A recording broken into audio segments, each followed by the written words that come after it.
இப்போ நம்ம இந்த சைடு இருந்து வருது இந்த போக இருக்காங்க சேஃப்டி இல்ல தீ பிடிச்சு வந்தா மிருகத்துக்கு அதனால அதோட சேஃப்டி அந்த தீ பிடிக்கிற ஏரியாவில் அந்த பார்த்தா அது எந்த இதுவுமே இருக்காது. யானையா இருந்தாலுமே சரி தீப்பந்தத்தை பார்த்தா பயந்து போயிடும்.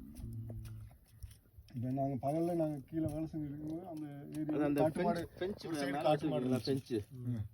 அது வந்து என்ன மிருகத்துக்கு வச்சிருக்கீங்களா? எது மேல அந்த ஃபென்ச் மேல? ஆமா, அது அங்கிட்டு வந்து உருளைக்கிழங்கு விவசாயம் போடுவாங்க அந்த சைடு உள்ள. அது யார் கவர்மெண்ட் போட்டிருக்கா இல்ல பிரைவேட் போட்டிருக்கா? நம்ம இதுல நம்ம இறங்கின பாத்தீங்களா, இதுல இருந்து ஒரு 300 மீட்டருக்கு அங்கிட்டு தான் ஃபாரஸ்ட், ஃபுல் திக் ஃபாரஸ்ட். அது ஃபாரஸ்ட், இங்கிட்டு ஃபாரஸ்ட் இல்ல. இந்த கீழே உள்ளதெல்லாம் பட்டா இல்ல. இங்க இருந்து பாக்குறீங்களா? அப்படியா? நம்ம இதெல்லாம் பட்டா தான். இப்ப இது இந்த அத ஆக்சுவலா சொன்னாப்ல தம்பி, இதுவுமே பட்டா தானா? ஆமா, இது எல்லாமே வந்து கீழே நெல் விளையிற பூமி. விவசாயத்துக்கு ஆள் கிடைக்காம வித்துட்டாங்க பாதி இடத்த. எங்களுக்கும் கீழே கொஞ்சம் இடம் இருக்குது. அது